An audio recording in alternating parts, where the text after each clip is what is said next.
من يهده الله فلا مضل له ومن يضلل فلا هادي له ونشهد ان لا اله الا الله واشهد ان محمدا عبده ورسوله.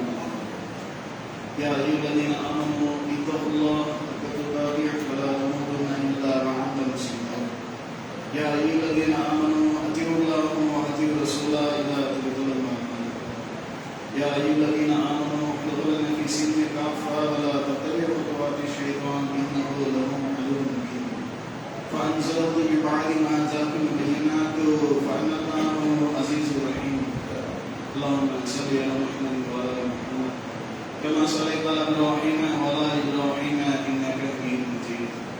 اللهم بارك على محمد وعلى ال محمد كما باركت على ابراهيم وعلى ال ابراهيم انك حميد مجيد. அகில உலகத்தை படைத்து பரிபாலித்து கொண்டிருக்கக்கூடிய ஏகனாகிய எல்லாம் நல்ல அல்லாஹ் ரப்பல் ஆலமீனுக்கு அனைத்து புகழையும் சமர்ப்பித்தவனாக இந்த ஜும்மாவுடைய உரையை ஆரம்பிக்கிறேன்.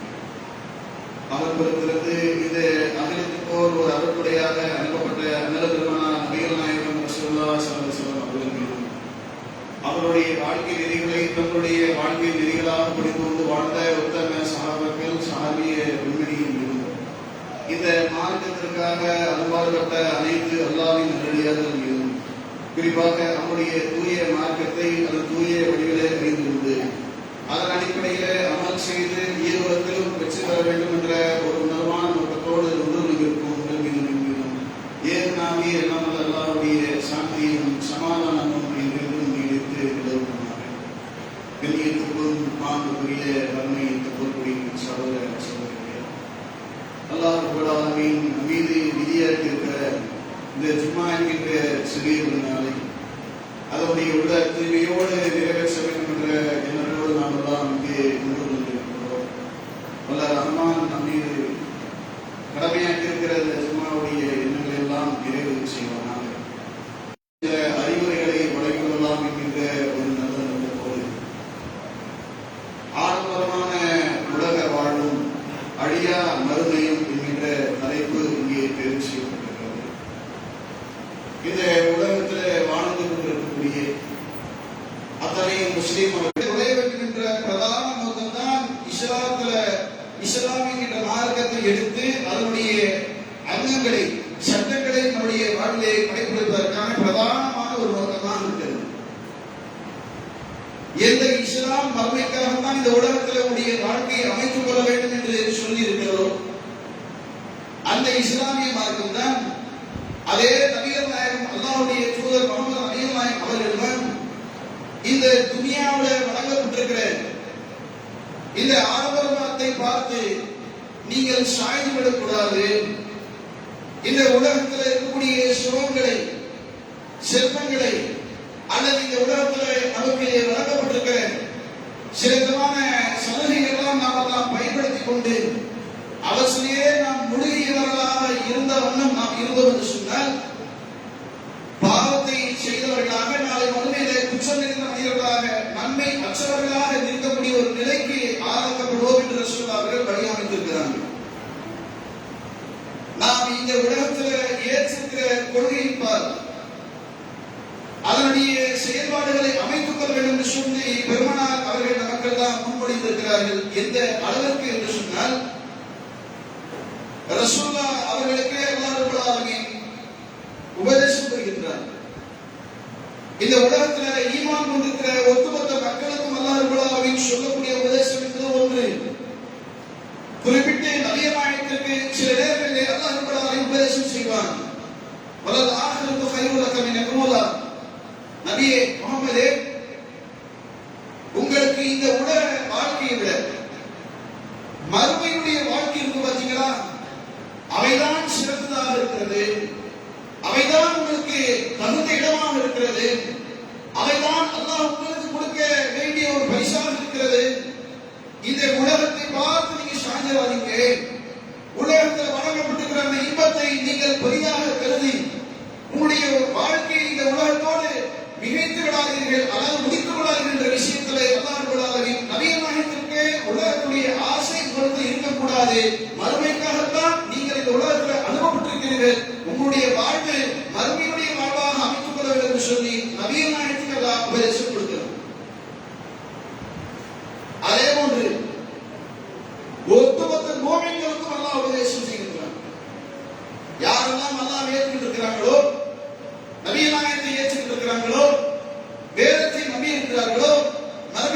ஈமான் கொண்டிருக்கிறார்களோ, விதி மீது ஈமான் கொண்டிருக்கிறார்களோ, அத்தனை மூமின்கள் மீதும் அல்லாஹ் ரப்பல் ஆலமீன் பொதுவாக ஒரு அழைப்பு கொடுக்கிறான், ஒரு உபதேசம் செய்கிறான்.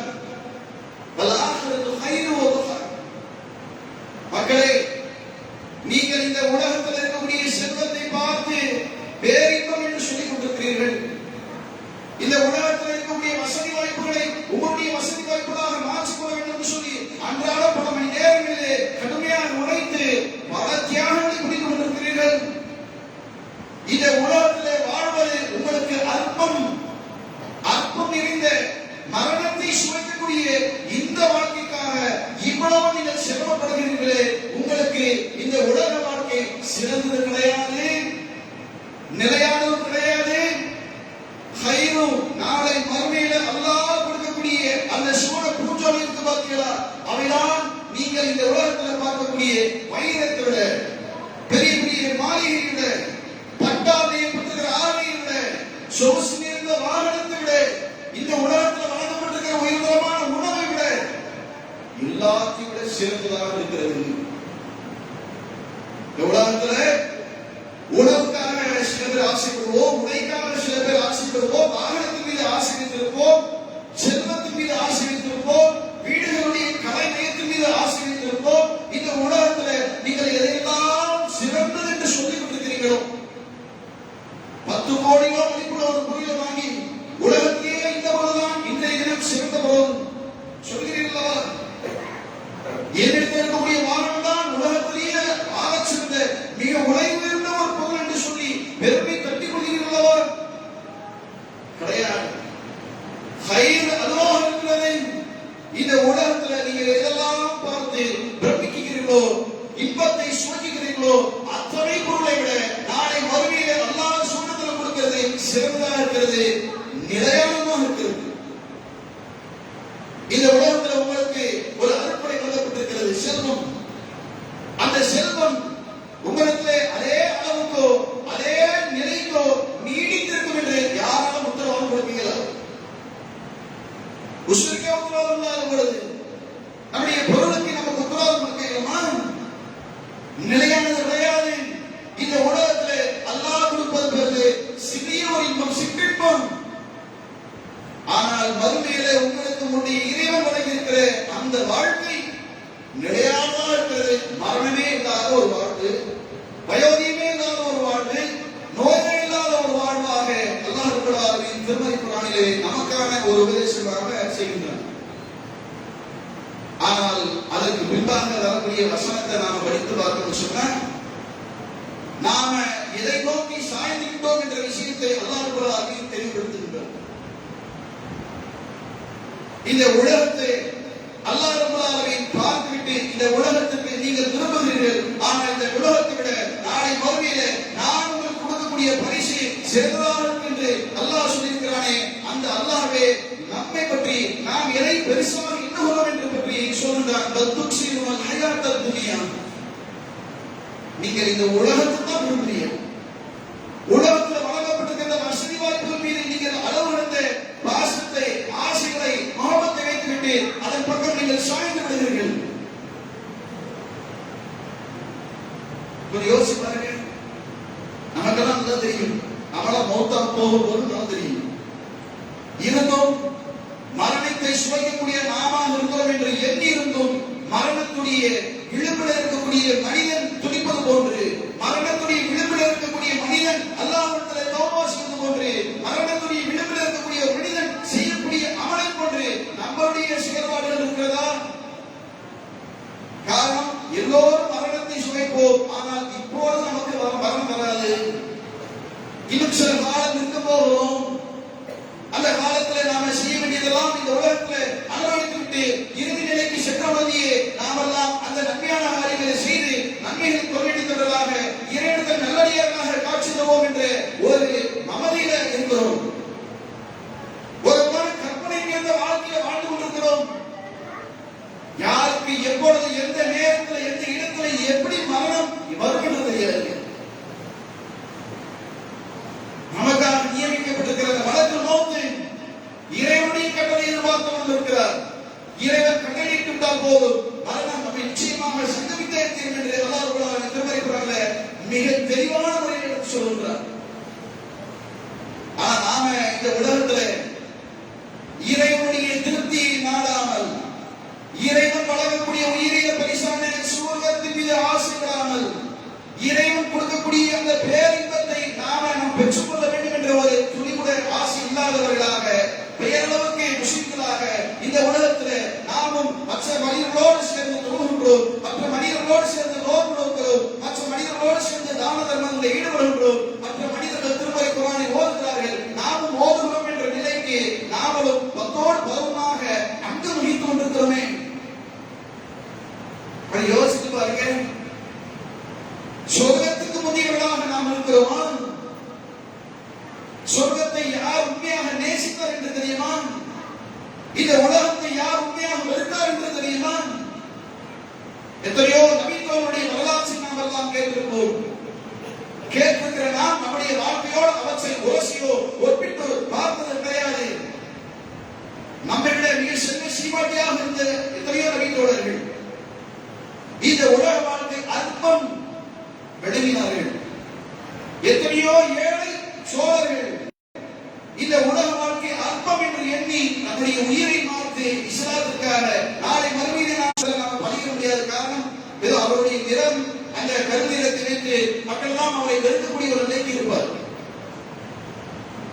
அந்த மாதிரி ஒரு தோற்றத்தை கொண்டிருக்கிற பிலால் ரலியல்லாஹு அவர்களை பற்றி அல்லாஹ்வுடைய தூதர்கள் சொல்கிறார்கள், இதோ நான் சொர்க்கத்துக்குள்ளே, பிலாலே எனக்கு முன்பாக நீங்க போயிட்டு இருக்கிறீர்கள், இவ்வளவு சிறப்புக்குரிய பகுதிக்கு நீங்கள் செல்வது மிக சிறப்பு.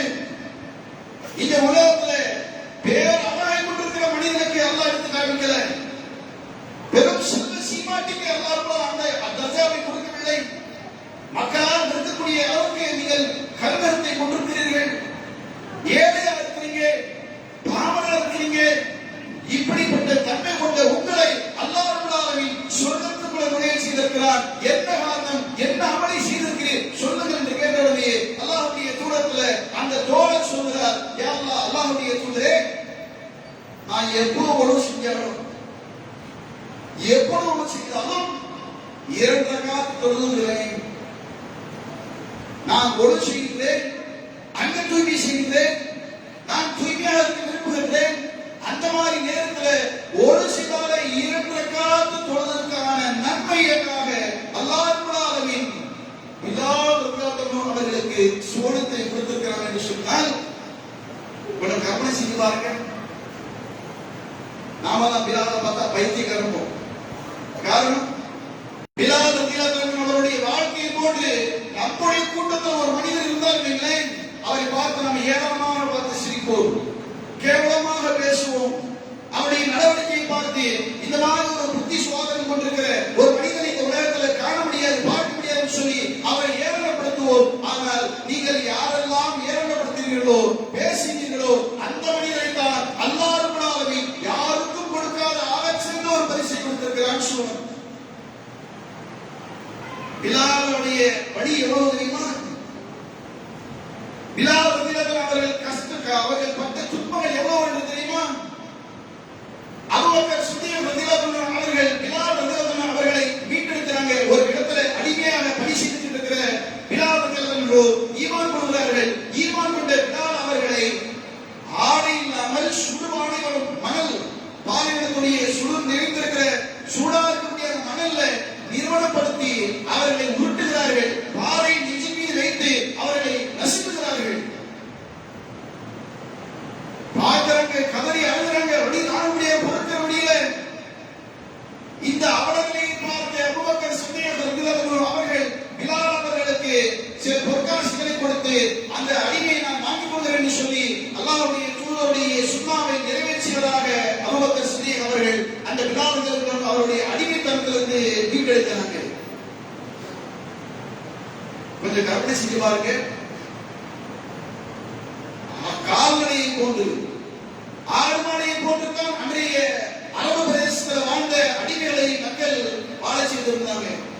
ஒரு கால்நடையை எப்படி ஒரு கொட்டையில போட்டு அழைச்சி வச்சிருப்போமோ, அதுக்கு எப்படி உணவு கொடுப்போமோ, அதற்கு தேவையான உணவுகள் எப்படி செய்து வைப்போமோ, அந்த மாதிரி தான் அன்றைய காலத்தில் வாழ்ந்த அடிமையோடைய நிலைமை இருந்தது.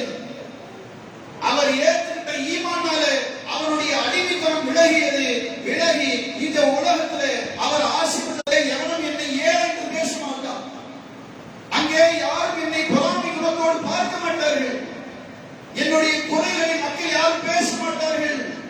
அங்கே நல்ல வார்த்தை சலாம் சலாம் உங்கள் மீது அல்லாஹ்வுடைய சாந்தி உண்டாகட்டும் என்று எல்லோரும் நல்லடியார்களாக ஒரே நிறத்தவர்களாக ஒரே வயதுடையவர்களாக நித்திய ஜீவன்களை போன்று வாழக்கூடிய மரணமே இல்லாத வாழ்க்கை அல்லாஹ் சுவனத்தில் கொடுக்கிறானே. இங்கே நான் அடிமையிலிருந்து வீட்டிருந்தாலும் இந்த உலகத்தில் என்னை எல்லாரும் கருணியத்தை கொண்டவர் தான் என்று பேசியிருப்பார்கள். நான் ஒரு காலத்தில் அடிமையாகத்தான் இருந்தேன் என்று பேசியிருப்பார்கள். எனக்கு இந்த உலக வாழ்க்கை வேண்டும், மறுமைதான் நிலையானது என்று சொல்லி பிலால் அவர்கள் தேர்வு செய்தார்கள். இன்னைக்கு நாம என்ன தேர்வு செய்திருக்கிறோம்? நம்முடைய வீடுகளிலே வசதி வாய்ப்பு குறைச்சலாக இருக்கிறது. சொன்ன உடனேயே வசதி வாய்ப்புகள் குறைவாக இருக்கிறது. இதோ நம்முடைய வீடு வசதி வாய்ப்புகள் அற்றதாக இருந்தாலும் அல்லாஹ்வுடைய கருணை பொழியக்கூடிய இடமாக இருக்கிறது எண்ணி இருக்கிறோமா? பெரும் பெரும் வசதி வாய்ப்புகள் படைத்திருக்கிற எத்தனையோ வீடுகளிலே அல்லாஹ்வுடைய வேத வசனங்கள் ஒழிக்கப்படாமல் இருக்கிறது. ஏழையாக இருந்தால் என்னுடைய வீட்டில் குர்ஆன் வாசிக்கப்படுகிறது. எந்த வீட்டிலே சூரா பக்ரா ஓதப்படுகிறதோ அந்த வீட்டுக்கு சைத்தான் வரவில்லை என்று அல்லாஹ்வுடைய தூதர் சொன்னார்களே. இதோ என்னுடைய வீட்டிலே ஏசி இல்லாமல் இருக்கலாம், ஏர்குலர் இல்லாமல் இருக்கலாம், எத்தனையோ ஆடம்பரமான பொருள் இல்லாமல் இருக்கலாம். அல்லாஹ்வுடைய தூய்மையான படைப்பாக இருக்கக்கூடிய மலக்கு என்னுடைய வீட்டுக்கு வரக்கூடிய ஒரு பாக்கியம் இருந்து அந்த காரியத்தை நாம் செய்திருக்கிறோமா? அல்லாஹ்வுடைய முகமது கிடைக்கக்கூடியமான செயல்பாடுகளில் ஈடுபட்டிருக்கிறோமா? நம்முடைய செயல்களை பார்த்து அல்லாஹ்வே நமக்கு நற்செய்தி கூறி சுவனத்துக்குரிய வாரிசாக மாற்றக்கூடிய செயல்பாடுகளில் நாம் ஈடுபட்டிருக்கிறோமா? இந்த உலகத்தில் கண்ணீர் வேண்டும், காசு சம்பாதிக்க வேண்டும், சொகுசாக வாழ வேண்டும் என்று சொல்லி எத்தனை முஸ்லிம் பலாய்களை ஈடுபட்டிருக்கிறோம். உலகத்துடைய ஆடம்பரமான வாழ்க்கைக்காக ஆசைப்பட்டு இந்த சமூகமானது எந்த நிலைக்கு போயிருக்கு சொன்னா அல்லாஹ் எதையெல்லாம் ஹராமாக்கி இருக்கிறானோ அந்த காரியத்தை சர்வசாதாரணமாக செய்யக்கூடிய நிலைக்கு நம்முடைய சமூகம் தள்ளப்பட்டிருக்கிறது. எந்த வட்டியை இஸ்லாம் ஹராம் என்று சொல்லி இருக்கிறதோ, எந்த விபச்சாரத்தை இஸ்லாம் ஹராம் என்று பேசியிருக்கிறதோ, எந்த திருட்டுத்தனத்தை அடுத்தவருடைய சொத்தை அபகரிப்பது என்பது, புறம் பேசுவது, பொய் பேசுவது, அடுத்தவருடைய சொத்தை அபகரிப்பது, அனாதைகளுடைய சொத்தை அபகரிப்பது, இவையெல்லாம் இஸ்லாத்திலே ஹராம் தடை செய்யப்பட்டிருக்கிறதோ இவையெல்லாம் இன்றைக்கு நம்முடைய சமூகத்தை கிறிஸ்தவ சமூகத்தை பற்றி பேசல, ஈவனுடைய பற்றி பேசல, எந்த அல்லாஹ்வையும் எந்த முகமது நபி நாயகத்தின் மீது ஈமான் கொண்டிருக்கிறோமோ, எந்த மறுமை மீது ஈமான் கொண்டிருக்கிறோமோ, எந்த அல்லாஹ் மீது ஈமான் கொண்டு மறுமையை நாம் நிற்க போகிறோம், அல்லாஹ் விசாரிக்க போகிறோம் என்று ஈமான் கொண்டிருக்கிறோமோ அந்த முஸ்லிம் சமூகத்தார்கள் இன்றைக்கு சர்வசாதாரணமாக வட்டியிலையும் விபச்சாரத்திலையும் மதுபானத்திலையும் பொய்களிலும் புரட்டுகளிலும் அவதூறுகளிலும் சொத்தை அபகரிப்பதிலும் ஈடுபட்டிருக்கிறார்கள். மறுக்கையிலுமா சோழத்திற்கு ஆசைப்படக்கூடிய இந்த சமூகம் இந்த உலகத்தில் நல்ல ஆடை அணிய வேண்டும், சிறந்த வீட்டை கட்ட வேண்டும் என்று சொல்லி அல்லாஹ்வுடைய மார்க்கத்தை விட்டு வெளியே செல்லக்கூடிய ஒரு அவலநிலைக்கு இருக்கிறவங்க தொழாமல் சம்பாதிக்கக்கூடிய ஏராளம். நன்மையான காரியங்களை செய்தால் ஒவ்வொரு நாளும் என் மீது 5 தொழுகை கடமை என்று சொன்னால் அந்த 5 தொழுகை நான் தொழுதால் நன்மை, அல்லாஹ்வுக்கு உண்மையான விசுவாசியாக இருக்க முடியும். தொழாமல் நான் இந்த உலகத்தை நோக்கி சாய்ந்து விட்டால் நான் தொழாத மனிதனாக, குற்றம் சுமத்தப்பட்டவனாக, பாவம் சுமத்தப்பட்டவனாக நாளை மறுமையிலே இறைவனிடத்தில் நிற்க போகிறேன். இது ஒரு பக்கம். இன்னொரு பக்கம் என்ன? அல்லாஹ்வுடைய தூதர் சொன்னார்கள், யார் தன்னுடைய பொருளை நியாயமான முறையில் இல்லாமல் அநியாயமான முறையில் அல்லாஹ் மீது சத்தியமிட்டு, எவன் பொய்யை சொல்லி சத்தியமிட்டு அல்லாஹ் மீது சத்தியம் செய்து இருக்கிறானோ அவனிடத்தில் அல்லாஹ் நாளைக்கு நம்மளை பேசுவான். இந்த நயவஞ்சக தனத்தை கொண்டிருக்கக்கூடிய இந்த மாதிரி நபர்களை நாளை மறுமையுடைய நிலைமை என்ன? இன்னைக்கு நம்முடைய வியாபாரத்தில் சர்வசாதாரணமாக பொய்களை பயன்படுத்துகிறோம், கொடுக்கமான பொய்களை பயன்படுத்துகிறோம், உண்பக்கூடிய உணவுல பொய்களை பயன்படுத்துகிறோம், பேசக்கூடியதில் அவ்வளவு. ஏன் இந்த சமூகத்தார்கள் மார்க்கத்தில் கூட பொய்களை சுமத்தி விட்டார்கள். எந்த குர்ஆனையும் ஹதீஸையும் தெளிவாக விளங்கி செயல்பட வேண்டும் என்று நாங்கள் நாம் சொல்லிக் கொண்டிருக்கிறோமோ அந்த குர்ஆனையும் ஹதீஸையுமே திருத்தி சொல்லக்கூடிய அவலநிலை வரைக்கும் இன்னைக்கு நாம் இருக்கிறோம். காரணம் நாமெல்லாம் இந்த உலகத்தில் வாழ்ந்து கொண்டிருக்கிற மனிதர்களை மனிதர்களாக எதிரி என்று பார்க்கிறோம். நமக்கான எதிரி யாரு? நமக்கான ரப்ப அல்லாஹ் மட்டும்தான் என்று எவ்வாறு நாம் எண்ணி இருக்கிறோமோ அதே போன்று நமக்கான எதிரி சைத்தான். அப்படி எண்ணணும். சைத்தான் தான் வழிகெடுத்து இருக்கிறான். தொழாம தூங்க சொல்வதும் அவன்தான், விபச்சாரத்தை தூண்டுவதும் அவன்தான், பொய்களை சொல்லுவார் தூண்டுவோம் அவன்தான், தவறுகளை செய்யுமாறு தூண்டுவோம் அவன்தான், மனிதர் மத்தியிலே குரோதத்தையும் வெறுப்புணர்வையும் கூட்டுவதும் அவன்தான். ஆனால் சைத்தானுடைய பேச்சுகளை செய்வதற்காக, அல்லாஹ்வுடைய பேச்சுகளை புறக்கணித்தவர்களாக நம்முடைய நடவடிக்கைகளை அன்றாடம் அமைத்துக் கொண்டிருக்கிறோமே, இதே நிலையில நாம் நீடித்து ஒரு நாள் மூத்தா போயிட்டோம்னு சொன்னார். கஷ்டப்பட்டு கட்டி இருக்கிற வீடு இருக்குது, அந்த வீட்டை சொல்றதுக்கு கேட்க முடியுமா?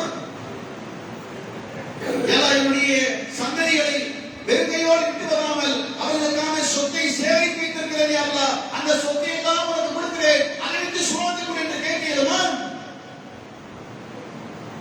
நாம இங்கே அல்லாஹ்வுடைய பேச்சுக்கு கட்டுப்பட்டு அல்லாஹ்வுடைய தூதருடைய வழிமுறை எல்லாம் நம்முடைய வாழ்க்கையாக செயல்பட்டு செய்த அமல்கள் மட்டும்தான் நாளை மறுமையில மீசானுடைய தராசில இடைப்படப்படும் என்று சொன்னால், நான் சேமித்த நகையோ பணமோ அல்லது இந்த உலகத்தில் இருக்கக்கூடிய எத்தனையோ கோடான கோடி ரூபாய்களோ நாளை மறுமையில எந்த ஒரு நற்பெயரும் தரப்போவது கிடையாது. இதெல்லாம் நம்ம கவனிக்கணும். அல்லாஹ்வுடைய தூதர்களுடைய இறுதி நிலையை பாருங்க. கடைசி வரைக்கும் அல்லாஹ்வுக்கு உண்மையான விசுவாசியாக இருக்க வேண்டும் என்று ஆசைப்பட்டார்களே தவிர இந்த உலகத்தில் செல்வத்தை சேர்த்து வைத்துவிட்டு என்னுடைய உறவினர்களுக்கும் என்னுடைய பிள்ளைகளுக்கும் நான் சொத்துக்களை சேர்க்க வேண்டும் என்று சொல்லவில்லை. கடைசியாக கதீஜா அவருடைய வாழ்க்கையை நாம் எடுத்து பார்த்தா அவருடைய தியாகம், ஒரு பெண்மணி, ஆண்களோட ஒரு பெண், பலவீனமாக இருக்கக்கூடியவங்க, ஈமான் கொண்டு இஸ்லாத்தை எடுத்துக்கிட்ட தன்னுடைய கணவருக்காக முதலாவதாக சப்போர்ட் வந்தோம். அவர்தான் ஈரான் குகையில உட்கார்ந்து இருக்கிற அல்லாஹ்வுடைய தூதர்களுக்கு மகிழ்ச்சி வருகிறது. மகிழ்ச்சியை பெற்றவுடனேயே அவர் ஓடோடி வருகிறார்கள்.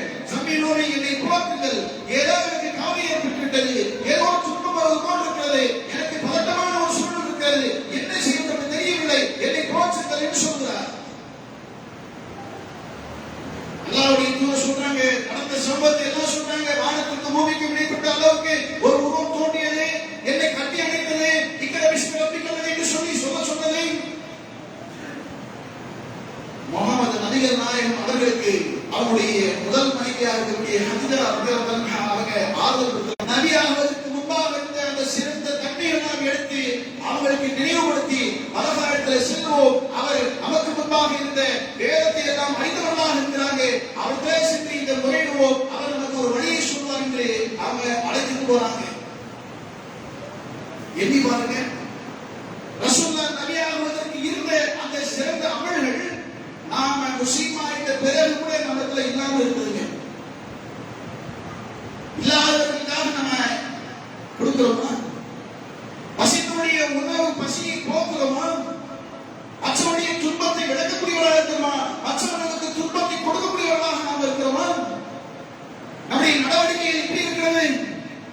அன்னை ஆயிஷா ரலியல்லாஹு அன்ஹா அவர்கள் கேட்கிறாங்க, அல்லாஹ்வுடைய தூதருடைய வாழ்வு எப்பேற்பட்ட வாழ்வாக இருப்பது என்று ரத்தன சுருக்கத்தோடு சொல்லிவிட வேண்டும். ஒத்தை வரியா சொல்லுங்க. குர்ஆனுக்கு விளக்கமா இருக்குது. ரசூலுல்லாஹ்வுடைய வாழ்வு இறை வேதமாக இருக்கக்கூடிய குர்ஆனுக்கு விளக்கமாக இருக்கிறது என்று அல்லாஹ்வுடைய தூதருடைய மனைவி சொல்றாங்கன்னு சொன்னால், நம்முடைய வாழ்க்கை எப்படி இருக்க வேண்டும்? குர்ஆனுக்கு மாத்தமாவா? ஹதீஸ்களுக்கு மாத்தமாவா?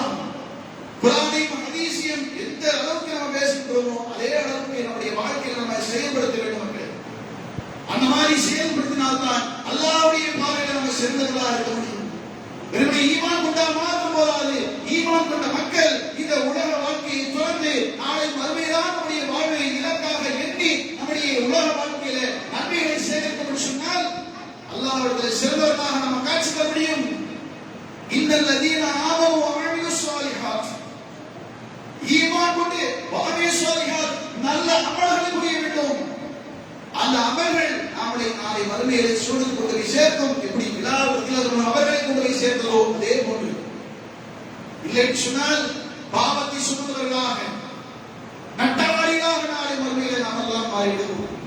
இந்த உலகத்தில் நமக்கு கை கொடுக்க உதவ எத்தனையோ மனிதர்கள் வருவார்கள்.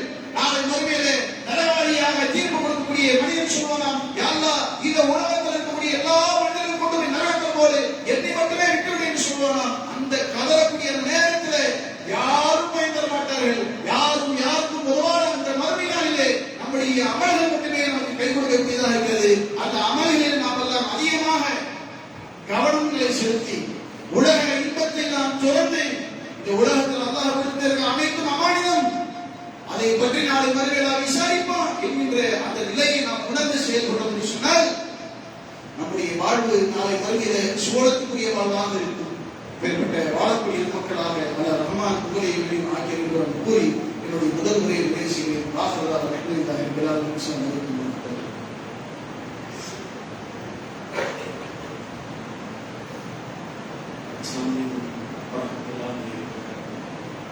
கதியத்திற்கும் மாண்புக்குரிய தங்களுடைய சகோதரர்கள், அல்லாஹ்வுடைய மார்க்கத்தை ஈமான் கொண்டு அதனுடைய செயல்பாடுகளை அமல்களை செய்து வரக்கூடிய நம்மிடத்தில் நல்ல பண்புகள் அதிகமாக இருக்க வேண்டும். தீய பண்புகளை நாம் வேரோடு அறுத்தெறிய வேண்டும் என்ற ஏகத்துவ கொள்கையை நமக்கு வடிவமைத்திருக்கிற அந்த வழிமுறையை நம்முடைய வாழ்நாள் முழுக்க நாம் எல்லாம் அமல் செய்ய வேண்டும்.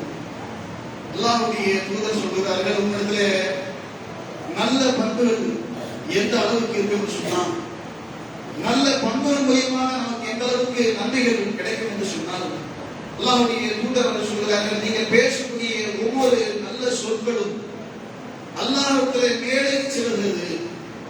நாம பொய் பேசவில்லை, நாம புறம் பேசவில்லை, நாம அடுத்தவருடைய முஸ்லிமத்து பலாயை கிடவவில்லை, மாறாக உண்மை பேசுகின்றோம். மற்றவருடைய உள்ளத்தை பின்படுத்தாத வண்ணம் நல்ல வார்த்தைகள் ஒன்று பேசுகின்றோம். நல்ல வார்த்தையை பேசினாலே போதும், நம்முடைய வார்த்தைகள் இறைவனுக்கு மேலெறி செல்கிறதாக அல்லாஹ்வுடைய தூதர் அவர்கள் சுட்டி காட்டியிருக்கிறாங்க. ஆனால் இன்றைக்கு மனித உள்ளத்திற்கு ஒரு பேர் எதிரியை போன்று சைத்தானுடைய அனைத்து வழிமுறைகளையும் கடைபிடித்தவர்களாக ஒரு தீய கூட்டம் இந்த நாட்டிலே முஸ்லிம்களை பெறுவதற்க வேண்டும், வேறறுக்க வேண்டும் என்ற ஒரு நிலையோடு பிரிந்து கொண்டிருக்கிறார்கள். பாபருடைய பள்ளிவாசல் தடுக்கப்பட்டு இன்னைக்கு அந்த இடத்துல உருவ வழிபாடானது ஆரம்பிக்கப்பட்டிருக்கிறது. அத்தோடு முடித்துக் கொள்ளாமல் ஞானமகவி என்று சொல்லக்கூடிய காசிக்கு அருகாமல் இருக்கக்கூடிய அந்த பள்ளியையும், அந்த பள்ளியில தான் ஒரு கோயில் இருக்கிறதாகவும் அதை இடிக்கப்பட்டு தான் இந்த பள்ளி கட்டப்பட்டிருக்கிறதாகவும் இன்று அந்த மாவட்டத்துடைய நீதிமன்றமானது அங்கே வழிபாடு இந்துக்கள் வழிபாடு செய்வதற்கான அனுமதி வழங்கியிருக்கிறது. இன்னும் இந்த இந்திய நாட்டிலே ஏகப்பட்ட பள்ளிவாசல்களை அவர்கள் குறிவைத்திருக்கிறார்கள். இவையெல்லாம் தகர்க்கப்பட வேண்டும் என்ற நிலையில் வந்திருக்கிறாங்க. அவர்களுக்கு எதிராக நாம செய்யக்கூடிய முதல் விஷயம் அல்லாஹ்விடத்துல நாம துஆ செய்ய வேண்டும். யா அல்லாஹ், இந்த உலகத்துல உன்னை மட்டுமே வணங்குவதற்காக கட்டப்பட்ட பள்ளிவாசல்கள் இவர்கள் தகர்க்கிறார்கள், இவர்களை கருவறுக்கிறார்கள். நாம எண்ணுவதை விட அல்லாஹ்வுடைய சூழ்ச்சி மிகப்பெரியது. அவனிடத்துல நாம கையேந்துறோம் ஒரு விஷயம். இரண்டாவதாக ஜனநாயக நாட்டில் ஜனநாயக முறையில நாம அளவடி போராட்டத்துல பங்கேற்பது மிக முக்கியம். அதற்காகத்தான் நம்முடைய ஜமாத்தானது ஒரு அறிவிப்பை செய்திருக்கிறாங்க சமீபத்தில். அமைதியான முறையில பேரணியாக சென்று மக்களிடையே விழிப்புணர்வை ஏற்படுத்த வேண்டும். வழிபாட்டு தலங்கள் என்று சொன்னால் அது அவரவர்களுக்குரியது. எந்த ஒரு வழிபாட்டு தலத்தையும் மற்ற சமயத்தை சேர்ந்தவர்கள் தகர்க்கக்கூடாது, அதை கேவலப்படுத்தக்கூடாது, அதை ஏசக்கூடாது, பேசக்கூடாது என்ற ஒரு விழிப்புணர்வு பதாகைகளை ஏந்தியவர்களாக அந்த பேரணியை அமைத்துக் கொள்ள வேண்டும் என்று நம்முடைய ஜமாத்தானது திட்டம் தீட்டி பல மாவட்டங்களுடைய தலைநகரங்களில் நடத்துவதற்கான முன்னேற்பாடுகளும் செய்து கொண்டு வருகிறார்கள். நிறைய மாற்று மத சகோதரர்கள் இந்த ராமருடைய கோயில் திறப்பு விழாவுக்கு அன்றைய தினத்தில் முஸ்லிம்கள் எல்லாம் பரம எதிரியை கொண்டு பார்க்கிறார். பழகியவர்கள் நம்மளோடு நம்மளோட சக தோழர்களாக பழகிய பல இந்து சகோதரர்களே முஸ்லிம்களை எல்லாம் கருவறுக்க வேண்டும் என்ற ஒரு நிலையோடு அவருடைய மனதில் ஆழமான தீய கருத்துக்களை இந்த தீய சக்திகள்